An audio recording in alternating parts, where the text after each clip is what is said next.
এবার তাহলে কি বলছিলাম, এটাও হতে পারে তোমার এই পুরো প্লটটা বর্গাদারকে দেওয়া নেই, কোনো কিছু সামান্য কিছু প্লটের মধ্যে কিছু পার্ট বর্গাদারকে দেওয়া আছে। হতে পারে বাকির মধ্যে এই যে প্লটটা কিছু পার্টটা টেনেন্টকে দেওয়া আছে। হতে পারে বাকিটাই ওনার নিজে থাকে। এবার ওনার চাইছে তার পুরো জমিটা বিক্রি করে দেবো। ফার্স্ট চান্স এইটুকুনি প্লটের ওপর বর্গাদারে, যদি পুরো জমিতে থাকে তাহলে পুরো জমিতে, যদি এইটুকুনি প্লট জায়গা থাকবে সেইটুকুনি। আচ্ছা, ওইটুকু জমি কি মানে বর্গাদারকে দেওয়া হয়? যেটা দেওয়া হয়েছিল, হ্যাঁ, চাষ করার জন্য। মানে পুরো জমিটা আমার, আমি অর্ধেকটা থাকি, অর্ধেকটা ভাড়া দিই, আর কিছুটা আমি বর্গাদারকে দিচ্ছি চাষ করার জন্য। এরকম যদি হয়ে থাকে তাহলে বর্গাদারের প্রথম, এই যদি বিক্রি করতে চায় তাহলে ফার্স্ট প্রায়োরিটি হচ্ছে তোমার বর্গাদার। যে বর্গাদার আইদার পুরো জমিটাও নিয়ে নিতে পারে, তার যদি সামর্থ্য থাকে, তাহলে যেটুকুনি দিয়ে চাষ করতে সেইটুকুনিও নিতে পারে। ঠিক আছে, ফার্স্ট প্রায়োরিটি বর্গাদার। এবার বলছে বর্গাদার বলছে আমার পয়সা নেই, আমি কিনতে পারবো, তাহলে ডি এর অধিকার জন্য হবে। হ্যাঁ, ডি। তাহলে সেক্ষেত্রে তোমার সেকেন্ড প্রায়োরিটি কার? এবার আমাকেও দেখতে হবে সেকেন্ড প্রায়োরিটি কার। প্রথমটা বর্গাদারের আমিও জানতাম, পোর্শনটা তো ডি এর, মানে ডিটা ভাড়াটে বর্গাদার plot of land full share না তো ভাড়াটেও তো কিনতে পারে একভাবে যদি দেখতে থাকি। Plot of land contribution land agreement plot of land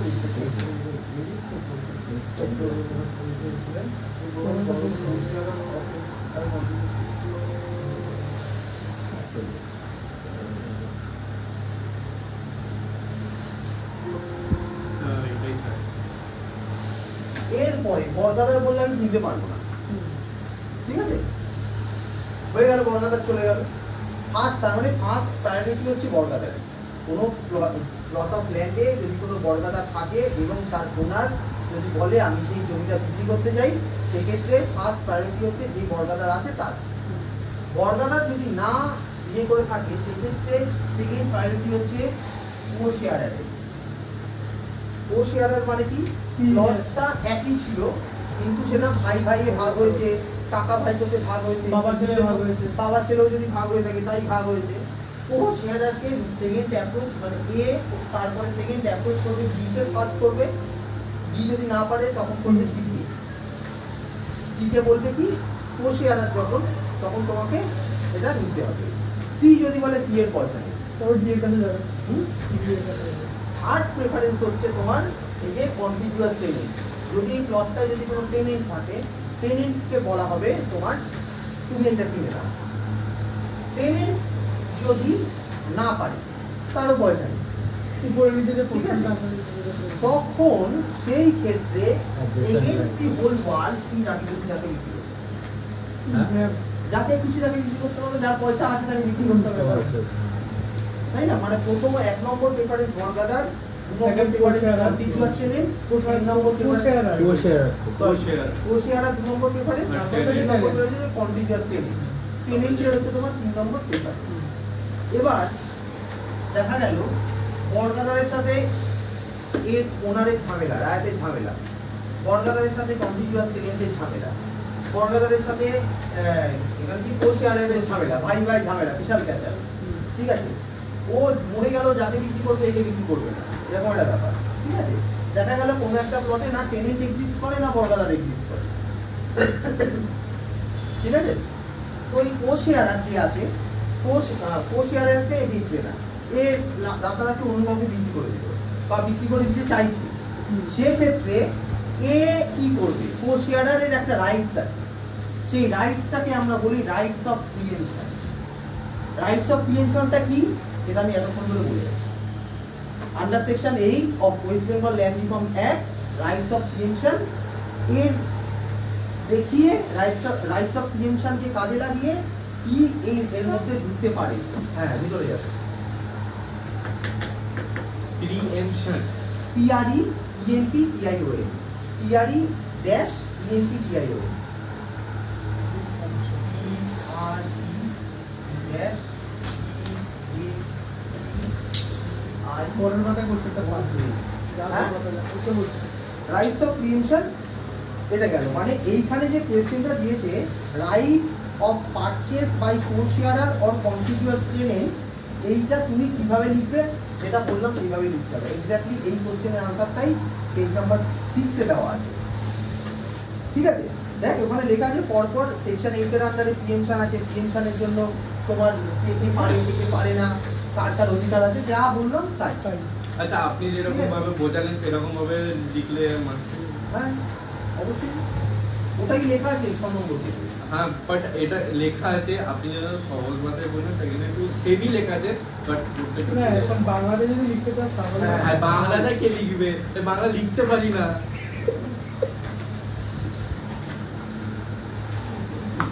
নামের পিছনে করে দন্ত সমাজের করে তুই বাংলা থাকার যোগ্য না, ঠিক আছে? আমি কি এটাও বলবো? আমি এর সাথে প্রিএমশন কাকে বলে এর মধ্যে চলে এলো। Preemption is not personal right. দেখি কি বলছে এটা, supreme court said that right of preemption is not a personal right but such right at a land can be input again purchaser by the preemption. Supreme court observed that the right of preemption is not a right to be sold but right to offer of things about to be sold. Right type of trading কিছু নেই, নিজেরা দেখে বুঝতে পারবে। মানে এই আমি যেটা বললাম এর মধ্যে এই কোয়েশ্চেনগুলো কভার করবে। রাইট অফ পারচেজ, তারপর হচ্ছে তোমার preemption entitle to claim for মানে the persons entitle to claim for preemption, ওটাও এর মধ্যে একই, এর মধ্যেই আসবে। তারপর হচ্ছে preemption is not a personal right, এরকম যদি একটা কন্টেন্ট দেয় তাহলে যেটা লেখা আছে 2-4 লাইন এটাই লিখতে হবে। তারপর হচ্ছে ডেফিনেশন অফ প্রিএমশন লেখা আছে, লেখা আছে it's right to buy before others. বোঝা গেল right to buy before others যে বলছে, কেন বলছে? The power of buying a thing before known as preemption. Preemption হচ্ছে পাওয়ার অফ বাইং, কেন বোঝা গেল? প্রিএমশন মানে যে কেউ ইয়ে করতে পারবে আর বার্গাদারও ইয়ে করতে পারবে মানে বল আরেকবার বল। ভাবো ওনারটা বার্গাদারের কাছে না গিয়ে ডাইরেক্ট কোশেয়ার বা টেনেন্টকে বিক্রি করে দিল, হ্যাঁ তাহলে তো তাহলে বার্গাদার বড়দার ক্লেম করতে পারবে না, মানে তারপর প্রিএমশনের মাধ্যমেই ক্লেমটা করবে। মানে একটা স্টেপ আছে লাইক আগে বার্গারে যাবে তারপরে কোশিয়া তারপরে টেনেন্ট, এবার যদি ডাইরেক্ট চলে তাহলে যে কোনো হোক সেকশন 8 এর উপরে তার রাইটস কে দিতে হবে। ডিএনসন না আন্ডারে হ্যাঁ সেকশন 8 এর আন্ডারে এটা শুধু কোশিয়ারের মধ্যে না সবারই মধ্যেই হ্যাঁ। ইনভলভ হচ্ছে। যার ব্যাপারটা হচ্ছে যেটা যার ক্ষমতা আছে মামলা করার সেই যাবে, যার রাগ আছে সেই যাবে। যার পকেটে টাকা আছে সেই যাবে। হ্যাঁ এইটা হচ্ছে আসল কথা। আজকে আমাকে না বলে আমার বন্ধু না, আমার ভাই অন্য কাউকে বিক্রি করে দিল, আমার পকেটেই পয়সা নেই, আমি মামলা করবো কোত্থেকে? প্রিএমশন মামলা করতে গেলে একটা জিনিস মাথায় রাখবি, এই জমির যা সরকারি ভ্যালুয়েশন তার উপরে মানে 30% কোর্টের কাছে জমা রেখে তারপরে মামলা করতে হবে। মানে বোঝা না? জমি হ্যাঁ জমি যেটা থাকে। কোর্ট ফি আমাদের কাছে এখানে কোনো ডায়েরি আছে? পুরোনো ডায়েরি দেখ তো ওইটার তলায়, ওই লাল রঙের যে ওটার তলায় না ডায়েরি নেই। ডায়েরি থাকলে দেখাতাম, মানে যত ভ্যালুয়েশন হবে সেই অনুযায়ী কোর্ট ফি ঠিক করা আছে, সেই কোর্ট ফি পয়সা কোর্টে জমা রাখতে হবে, তারপরে প্রিএমশনের মামলা হবে। এমনি অত সোজা না, ঠিক আছে? তো করবে কেউ টেনেন্ট আর কেউ বার্গার করবে যত বড় এক্সেপশন অফ land- প্রিএমশন। এরপরে যেটা আসবে সেটা হচ্ছে তোমার প্রিএমশনের কি এক্সেপশন আছে। আবার পিএমসন মানে তাই তো বলছি। ল পড়ছি না কেমিস্ট্রি পড়ছি হ্যাঁ, বুঝতে পারছি না। ভিতরে। ঠিক বলছি এই ইয়েটা কোথায়? ডাস্টারটা সবই তো ম্যাডামের কাছে নেই। এটা ওই ঘরে ওই এই ঘরে তো একটা ডাস্টার কালকে পড়াচ্ছিলাম না, কি করে নিয়ে চলে গেছে তাই এটা অনেকক্ষণ কথা বলিস না, নিয়ে যেতেই পারে, আমাদের এখানে যে অবস্থা। কুকুর দুটো দিয়ে চলে যাচ্ছে আর দুষ্ট ভাই প্রিএমশনটা গেল, Indian surgery তে হবে না। দিল্লি চলে গেছে। প্যান্টটা ধুয়ে দিই সাদা সাদাটা লাগা কারণ হচ্ছে যদি কলেজে রং না না না কলেজে দাদা এখন ভাই গরমকালে প্যান্ট জিন্সের প্যান্ট দুদিন পরলে ভাই ঘাম হয়ে গেছে। জীবন নষ্ট হয়ে গেছে আর জীবন নষ্ট হয়ে গেছে। আমাদের হ্যাঁ আমাদের সত্যিই জীবন নষ্ট হয়ে গেছে। আমি তো কাউকে চাকরি দেবো যারা 2000 কত সালে এইচএস যেন তোদের? আরে আমরা এসে অফলাইনে গিয়েছি কত সালে এইচএস বল না? আমাদের 18 হ্যাঁ? 18 18 18? মানে এইচএস আর খাবি না 18 4 22 তোর এখন কত 20 রে 20 আরে 18 বলছিস। আরে Sorry, আমি এখন 20 ভাবছিলাম। 20 আমি এখনো ব্যাকে দেখো, মানে এখন দেখ কি আছে? না স্যার আমি পরীক্ষা অফলাইনে দিয়েছি স্যার। আমি অফলাইনে আমি কি আমাদের পরীক্ষা শেষ হলো আমাকে হিসাব করে নিতে হবে কি 18/5/23 হ্যাঁ। মানে 23-এ যে পাস আউট করবে ও, তাদের চাকরি 22-এ দেবো না। 22-এ যারা পাস আউট করবে তাদেরকে চাকরি তাদেরকে আমি দেবো। কোনো কাজে রাখবো না। কি আমাদের তো কোনো ধরনের দামই নেই। আর দাম আছে, দামটা বলতে পারবে এ আমরা তো 25-এ পাস করব ভাই। 25-এ যারা করবে তাদের স্যাররা ও না 25 না 25ই বলছি আমি। যারা ও, 25-এ পাস হ্যাঁ, করবে হ্যাঁ। যারা 24-এ পাস করবে তাদের আমি কোনো কেন কেন? কোনো মতেই না। হ্যাঁ শালা আইপিসি পরীক্ষা না দিয়ে পাস ভাগে গেল থেকে তোরা মানুষ। হতে পারে কোনো কিন্তু এমন কোনো মানে সম্ভাবনা দেখছি না বলে তো হয়ে গেল। প্রিএমশনের নেক্সট হচ্ছে এক্সেপশন, সব কিছু দেখছি ভাই accept করি। ঠিক আছে? আমরা কি এক্সেপশন আছে? প্রিএমশনের এক্সেপশনের এক নম্বর হচ্ছে a transfer by a exchange or by partition. Transfer by a exchange TRAN transfer by a exchange or আর লিখলাম না পার্টিশন হবে এটা লিখেছি কারণ আমি লিখে দিই। ঠিক আছে? Transfer by an exchange or by partition মানে যদি তোমার দেখা গেল একটা প্লট অফ ল্যান্ডে বর্গাদার আছে, টেনেন্ট আছে, তার বদলে এটা এই ধরো এটা ধরো তোমার এক্সচেঞ্জ হচ্ছে প্লট অফ ল্যান্ডটা কারোর সাথে। এক্সচেঞ্জ মানে তো নিশ্চয়ই বোঝো সবাই। আর ওটা কি বা- প্লট দিয়ে প্লট নেওয়া না মানে হ্যাঁ প্লট অবশ্যই। আর ধরো এরকম হলো যে আমি গাড়ি দিলাম তুমি প্লট দিলে এরকম হতে পারে? বারবার শেষ করি। লিমিটেড প্লট হয় হতে মানে হবে না এরকম কোথাও লেখা নেই, তবে হতে চাইলে হবে, সেটাই হচ্ছে কথা। মানে তোকে লিখতে হবে by an exchange or by হচ্ছে তোমার পার্টিশন। পার্টিশন মানে কি? দেখা গেল যেখানে তোমার ইয়ে আছে কি বলে ওই কি বলে 6 to 10 এখানে তোমার দেখা গেল মেন প্লট অফ ল্যান্ডটা কোনো একজন হেড অফ দ্য ফ্যামিলি, তার দুই ছেলে আছে। এবার হেড অফ দ্য ফ্যামিলির কাছে যখন প্লটটা ছিল তখন সেখানে বরগাদা ছিল, ভাড়াটিয়া ছিল, হাবিজাবি ছিল। কিন্তু সেখানে যখন ইয়ে হবে পার্টিশন হবে তখন দুই ছেলে পাবে তো। তো তখন তখন বরগাদা বরগাদা এসে যদি ক্লেম করে সেকশন 8 এ মামলা করে যা ভাগ হচ্ছে, জমি ট্রান্সফার হচ্ছে, আমার ফার্স্ট রাইট, সেটা হবে না। তুমি বাড়ি যাও বোঝা গেল? ট্রান্সফার হচ্ছে ওটা। ট্রান্সফার মানে Partition ট্রান্সফার হচ্ছে। আচ্ছা পার্টিশন হচ্ছে। আর এক্সচেঞ্জ যদি হয় তাহলে না। 2 নম্বর কি হচ্ছে আচ্ছা এটা এক্সচেঞ্জটা কি হবে? এটা কি মানে ওই ছেলেদের সাথে তার হবে না, হলে তো বাইরের কারোর সাথেই হবে। হ্যাঁ এক্সচেঞ্জ হ্যাঁ, যেটা বলছি হ্যাঁ। না, বাইরের কারোর সাথে হ্যাঁ তাহলেও হবে না, তাহলেও প্রিএমশন করতে পারবে না। মানে ওখানে মানে এক্সচেঞ্জে কোনো মানির কোনো ইয়ে হয় না না হলেই ঠিক আছে। এক্সচেঞ্জ মানে তো দেওয়া নেওয়া, দেওয়া নেবে।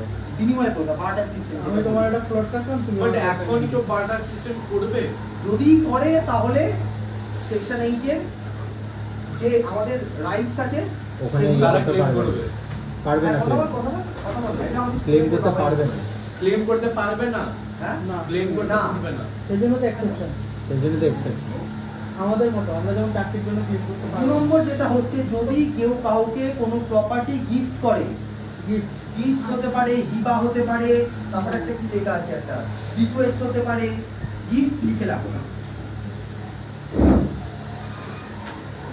ওই ওয়াকাফের ক্ষেত্রেও কি সেম মানে হ্যাঁ। ওয়াকাফ না ওয়াকাফ তো আলাদা। হিবা বিল হিবাস, হিবা যেটা বলছিলাম সেটা হিবাও হতে পারে, ঠিক আছে? ওয়াকাফ তো religion- এবার 3 নম্বর যেটা হচ্ছে a mortgage mention in section 7।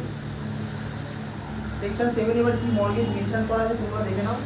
Mortgage MORGAGE section 7, mortgage mention in section 7, ঠিক আছে?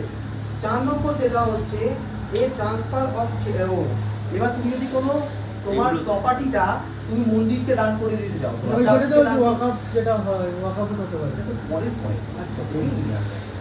মন্দির বানাতে যাও, কোনো মন্দির অথরিটিকে আমি বলছি আমি ধর ইস্কন মন্দির মায়াপুরে আছে, এই মুহূর্তে এটাই মনে করছে, ওর নামে আমি দান করে দেবো আমার প্রপার্টি, তখন সেটা সেকশন 8 এর আন্ডারে কেউ ক্লেমশন ক্লেম করলে করতে হবে পারবে না। না। এটা হচ্ছে তোমার সিভিক, এটা religious purpose.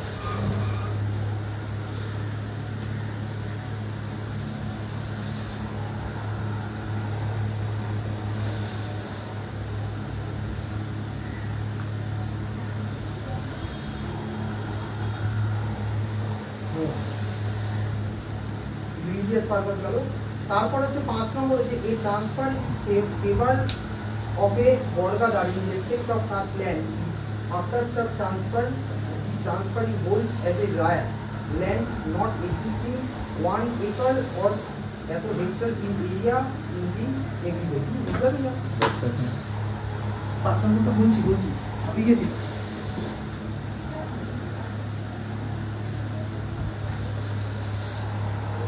A transfer in favour of bargadar, কোনো ট্রান্সফার হলো কোনো বর্গাদারের ফেভারে, ইন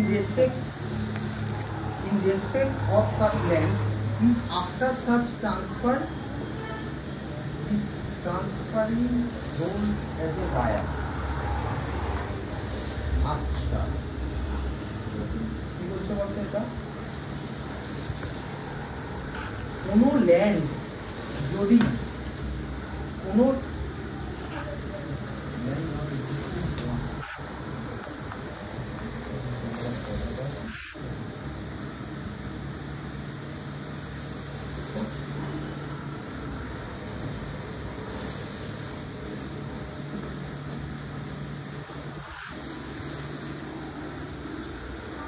কোনো ল্যান্ড একজন রায়াত একজন বর্গাদারকে ট্রান্সফার করবে, সেই ল্যান্ডের পরিমাণ এটা বলে দেওয়া আছে নট 1 একরের বেশি হবে না, 1 একরের এক্সিড করবে না, অথবা 0.4047 হেক্টরের কম হবে না, ওই কম হবে না। কোথায় লেখা আছে কম হবে না? আমি বলছি আর কি 1 একর হতে পারে অথবা 0.4047 হেক্টর হতে পারে, এর ওপরে যাবে না। এখানে লেখা আছে land not exceeding 1 acre or 0.4047 hectare in area of an aggregate. মানে ওটা হচ্ছে 0.407 হেক্টর থেকে 1 একর। রায়াত যদি এত এই এই এই যে পরিমাণটা বললাম তুমি, এই পরিমাণের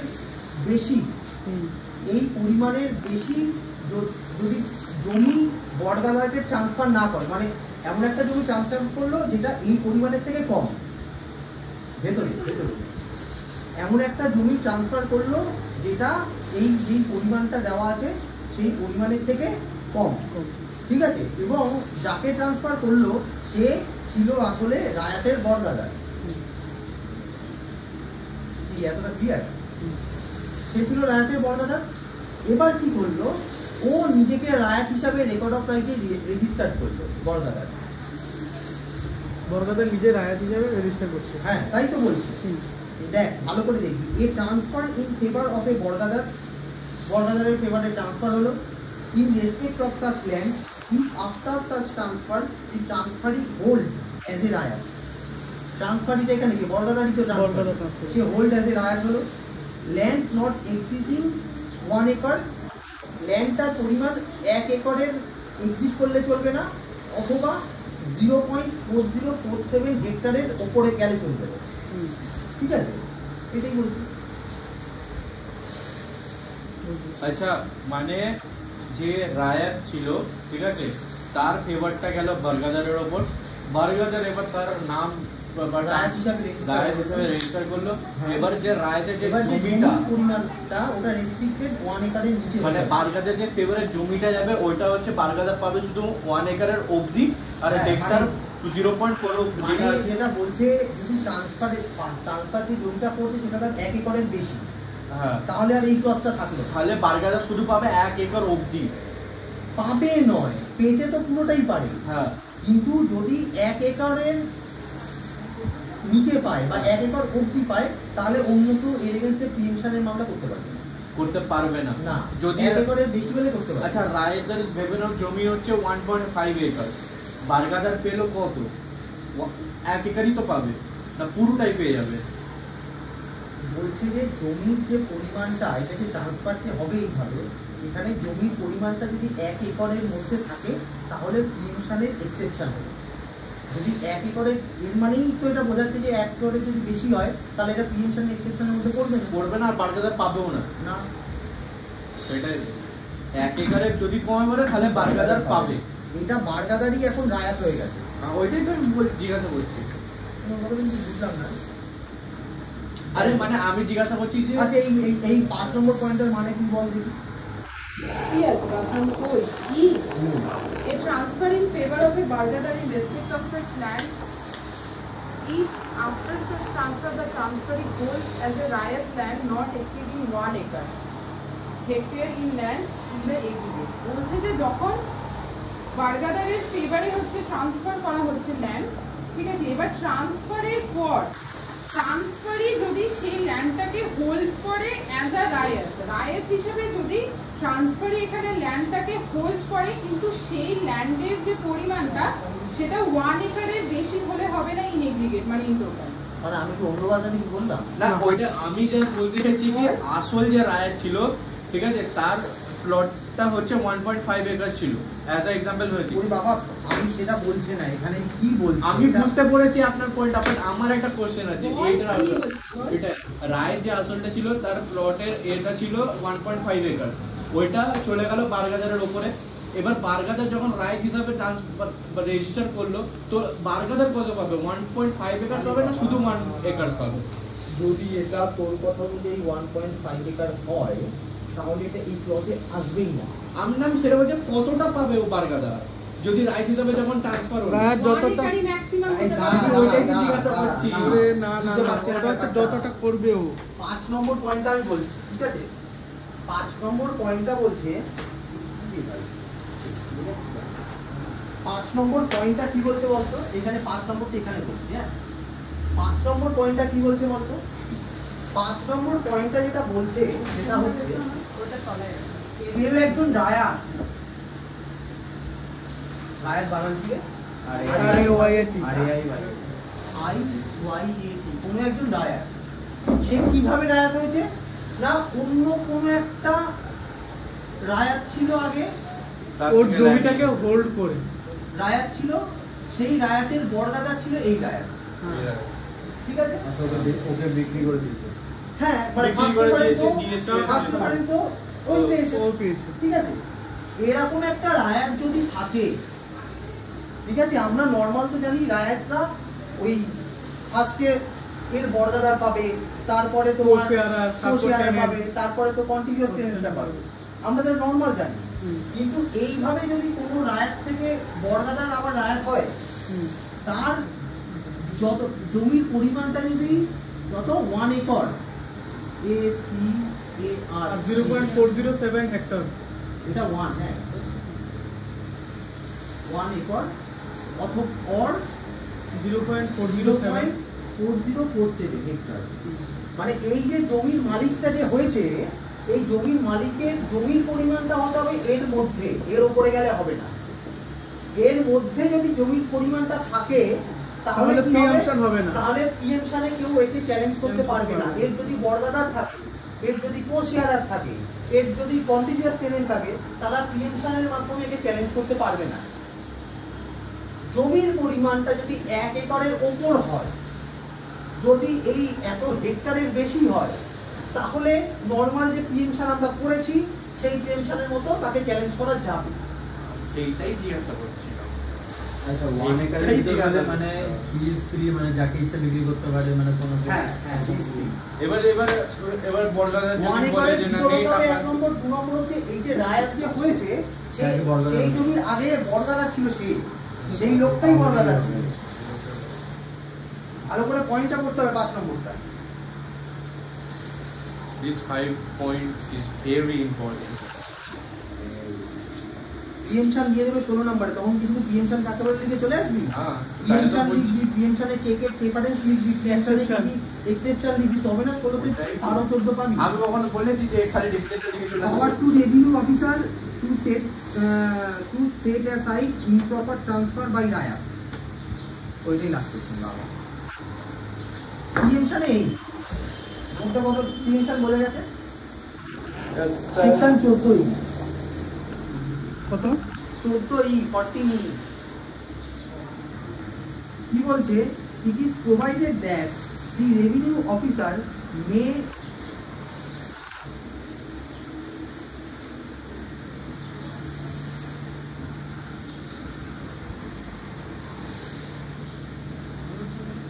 revenue officer under section 14C এর আন্ডারে যে কোনো ল্যান্ডের যে ট্রান্সফার সেটাকে মানে ইনভ্যালিড ঘোষণা করতে পারে। বলুন। ট্রান্সফার হয়েছে, ট্রান্সফারটা প্রপার হয়নি, সেটা ইনভ্যালিড ঘোষণা করতে পারে। মানে আমি তোকে ইমপ্রপার হয়েছে কোনো প্রপার্টি বিক্রি করেছি, ঠিক আছে, তুই মালিক করতে পারিস। রেভিনিউ অফিসারের কি করতে পারে, সেকশন 40C এর আন্ডারে 14C এর আন্ডারে সেটাকে ইনভ্যালিড ঘোষণা করতে পারে। 1 number point. Or if the permission of the transfer is obtained by misrepresentation or transferring is in process for possession for more than 7 years from the date of the transfer। আচ্ছা, মানে এইটা ধর revenue অফিসারের কাছে প্রমাণ হয়েছে, কখন সে reject করতে পারে, কত দূর অবধি রিজেক্ট করতে পারে। তোর কাছে আমার প্রপার্টিটা চলে গেছে, 7 বছর হয়ে গেছে, 7 বছর ধরে তুই জমির মালিক ভোগ করছিস, 7 বছরের মধ্যে রিজেক্ট করতে হবে। আর একটা অপশন আছে, যদি ট্রান্সফারটা যদি মিসরিপ্রেজেন্টেশন হয়, মানে ফ্রড। মিসরিপ্রেজেন্টেশন মানে জানো, ওই যেটা ওই ভুলভাল বুঝিয়ে বিক্রি করে দেওয়া, ওইটা করতে পারে। 1 number power of revenue officer. 2 number কি বলছে, second para, the revenue officer by passing the order restore the transferred plot of land or part of it to the transfer on his successor or inheritor. আচ্ছা, মানে 2 নম্বর point যেটা বলছে সেটা হচ্ছে revenue officer কি করতে পারে, রিস্টোর করতে পারে তার ট্রান্সফারটা, প্রপার্টিটা মানে ধর ফর অ্যান এক্সাম্পল, আমি এটা এখানে বলছে, এটা হচ্ছে কোথায়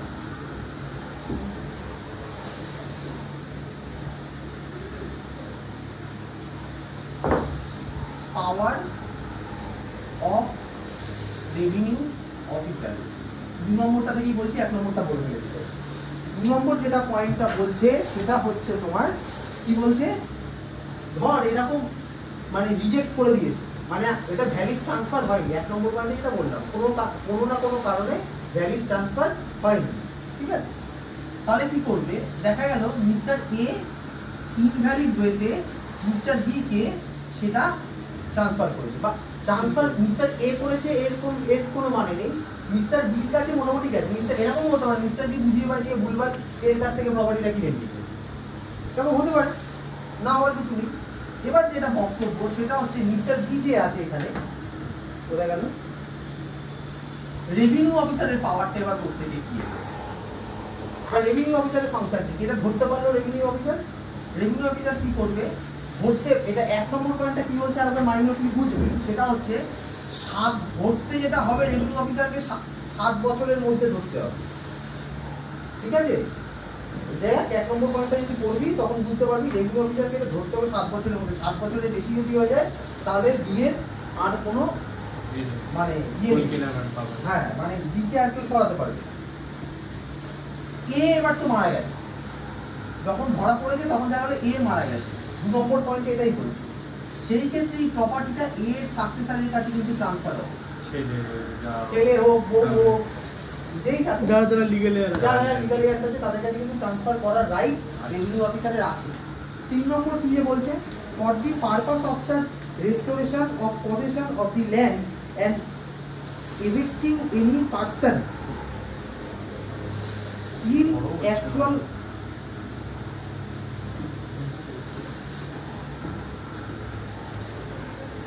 অকুপেশন হবে না, এটা কি লেখা আছে, অকুপেশন না, এটা কি হবে সামনে এটা কোনো মানে হয়।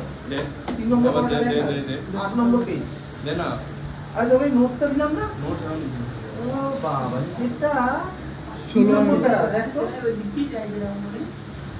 for the purpose of such এটা হ্যাঁ for the purpose of such restoration of possession of মানে এটা পারপাস রেস্টোর করার সময় for possession of the land and evicting any person in actual এটা কিছু মানে হয়, সার্চ মারতো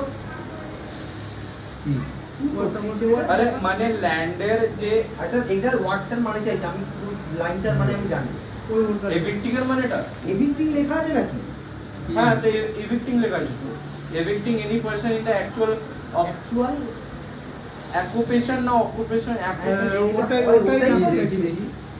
এদিকে দে। এটা হচ্ছে কিছু একটা দেখছি মানে ও এখানে যেটা 3 নম্বর পয়েন্টে যেটা বলছে মোটামুটি আমি বলে দিচ্ছি। অকুপেশন, এটা অকুপেশন হবে না, অকুপেশন অকুপেশনই হবে। ওটাকে এই হয়ে ঠিক আছে? না না এইটা যেটা বলতে চাইছে, যদি পুরনো যে লোকগুলো যে মালিক যে ভুলভাল ট্রান্সফার করে নিজের কাছে যে থাকে, সেই লোকগুলোকে তোলার জন্য রেভিনিউ অফিসার পুলিশ নিয়ে এসে তাকে এভিকশন করতে পারে। এভিকশন মানে উচ্ছেদ করা, ঠিক আছে? মানে রেভিনিউ অফিসার পুলিশের সাহায্য নিতে পারে। তারপরে কি বলছে, but it shall not be applicable to any person not belonging in the schedule tribe. যদি এই সিস্টেমটা শিডিউল ট্রাইবদের ক্ষেত্রে হবে না, মানে একটা হাতে এসটি সার্টিফিকেট থাকলেই মুক্তি। তুমি উচ্ছেদ করতে পারবে না। হ্যাঁ, he has been owning, possessing, cultivating land not of schedule ট্রাইবের হাতে ল্যান্ডের পরিমাণটা কতটা সেটাও বলে দিয়েছে।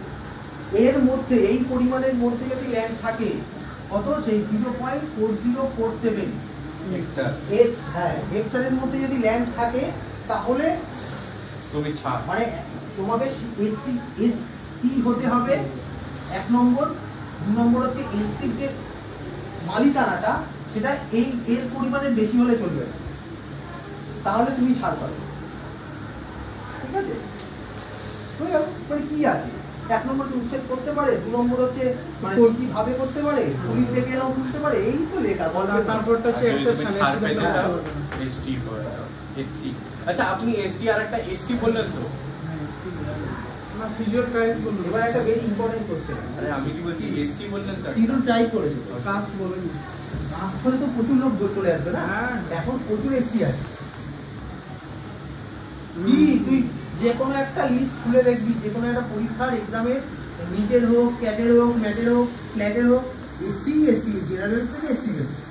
হ্যাঁ জেনারেল পরীক্ষায় দেখবি, কোনো পরীক্ষায় দেখবি সবাই জেনারেলদের তো কিছু নেই মানে জেনারেল। এই জন্যই তো বলছে কত, আমি এবার আস্তে আস্তে ভাবছি বিজেপি শুরু করবো। কি আর ত্রিপুরার রাজ্য সরকারের নাম কি?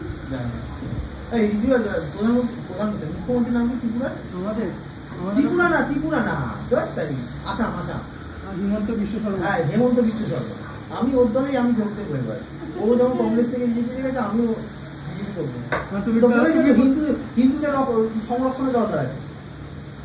ও বলছে যেখানে যেই রাজ্যে, মানে কি আর বলবো, থাক। আমি এখন কি করবো জানো, ওটা কি বলে জানো? জয় শ্রীরাম। এ ওর পুরো ভিডিওর মধ্যে বলতো, ওর ক্যামেরা এটা রেকর্ড থাকবে। এইগুলো কাট হয়ে যাবে। না ও তো কাট করার টাইম কাট করবেন না। তুমি আবার বলে দাঁড়া, যা বলেছি ভুল বলেছি। যা বলেছি ভুল বলেছি। আমি আবার ঘোষাবার যেটা বলি আমাকে দিয়ে বলানো হয়েছে।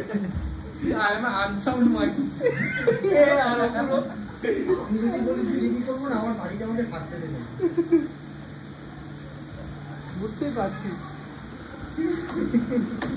বাড়িতে কেন পাহাড় থাকতে দেবে না মনে হচ্ছে। মানে অন্য কেউ বিজেপি করতে পারে, আমি কি করে করতে পারি? এখানে অনেকে তাও বিজেপিও থাকতে পারে। আমিও নির্দল। না তুমি নির্দল না।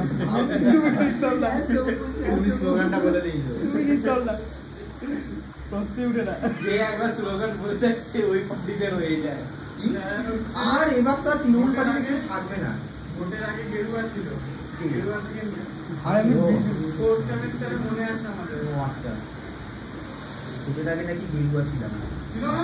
পাগল নাকি? না সে সারা জীবনে ছিলি না? আমরা তো ছিল না। আরে না, আমাদের থেকে তো আমরা তো কবে থেকে 20 থেকে তো 21 থেকে পড়ছি। 20 থেকে 20 শেষের থেকে 20 থেকে তো পড়ছি। হ্যাঁ, তো 1 বছর আগে তো হবি। তখন থেকে ঠিক আছে, ব্যাস চুপ কর। আমাদের পড়াবেটা কি? আরে করবি কি আছে, রেস্ট নে। তুই কেন বাড়ি যাচ্ছিস? তুই এসছিস কি বাড়ি যাওয়ার জন্য? আয় বস, ঘুরে বেড়া। সামনে সেমিস্টার। কেন? বলছে নাকি আবার অফলাইন হবে বলতে, অনলাইন হবে তো। কি রে? না রে, এ স্যার এমনি আশা দিচ্ছে যাতে আমরা না পড়ি আর ইন্টারনালটাও ফেল করি। ইন্টারনাল স্যার ম্যামের একটাই এক্সটার্নালে যেন সবাই সাথে স্যার ম্যামের একটাই গোল আমাদের ফেল করা। Continuation of right of cultivation of land on bargadar death. বর্গাদার মরে যাওয়ার পর দেখা গেল বর্গাদার চাষি সানস্ট্রোকে মরে গেছে, চাষ করতে করতে হাফ ডান হয়েছে, মরে গেছে। তারপরে সেইটার কি হবে, সেই চাষটার কি হবে? ঠিক আছে, continuation of right of cultivation of land on bargadar death. 11:30 বাজে ছেলেটা আসেনি কেন?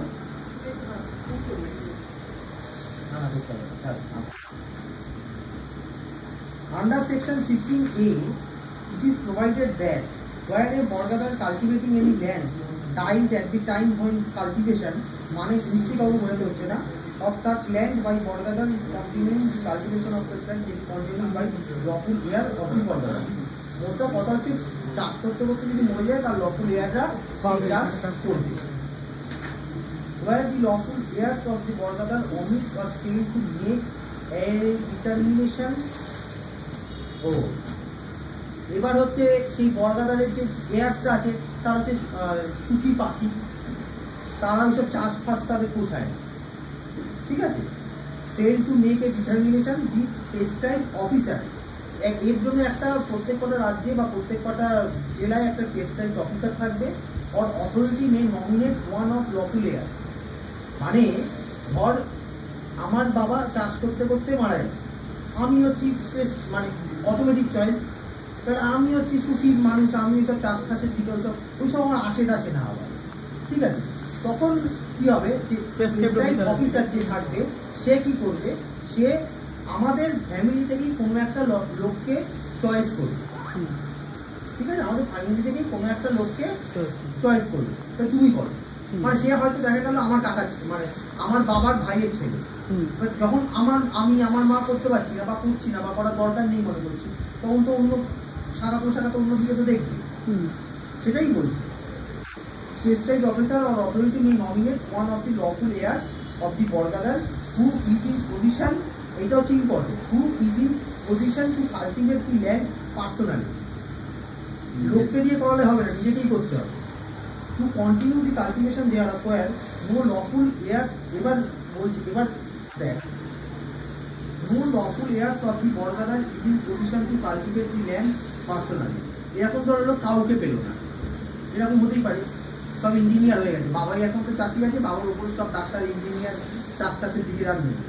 2 নম্বর হচ্ছে the lawful heirs of the Borgadar fail to determine, lawful হেয়ারটাই খুঁজে পাচ্ছে না, ঠিক আছে, ডিটারমাইন করে যাচ্ছে না কে lawful hair.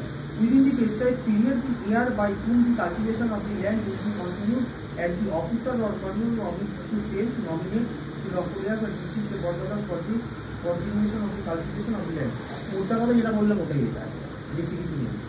The person determined and nominated omits or fail to take any step, যাকে ঠিক করা হয়েছে বা যে তোমার যাকে যে বলেছে আমি করে দেবো চাষ, করবো চাষ, ঠিক আছে, তো বলেই খালাস, তারপর আর তাকে পাত্তা পাওয়া যাচ্ছে। উইদিন দি প্রেসক্রাইব পিরিয়ড, মানে ওই অফিসার যে থাকে সেটা একটা বলবে তার 15 দিনের মধ্যে জয়েন করো, তোমার অ্যাপয়েন্টমেন্ট এটা চলে এসছে, তুমি জয়েন করো, ঠিক আছে, চাষ করো। এবার 15 দিনের মধ্যে যদি জয়েন না করে, প্রেসক্রাইব পিরিয়ড 15 দিন তো নয়, যেরকম দিন বলা থাকে সে তার মধ্যে যদি জয়েন না করে, তাহলে কি হবে, the cultivation of the land may be continued by such person other any heir of the deceased Borgadar or not as nominated by person in land or cultivated by the deceased Borgadar. The cultivation of the land may be continued by such person where any heir of the deceased Borgadar or not as nominated by the person whose land was cultivated by the deceased Borgadar. মানে কি বুঝলি, কাউকে এবার পাওয়া গেল না, কিচ্ছু নেই, তখন রায়াত যাকে বর্গাদার হিসাবে ঠিক করবে সেই করবে। কিন্তু এর মধ্যে আরো কিছু একটা কোয়েশ্চেন ছিল, আজকে আর বলবো না, তাহলে ম্যাডাম আমাকে আর রাখবে না, ওই ইনস্টিটিউট থেকে আমাকে আমার কাঞ্জিলালার ওই কি জানো দীপায়ন না কি বললি, দীপাঞ্জন, কাঞ্জিলালার দীপাঞ্জনের মতো আমার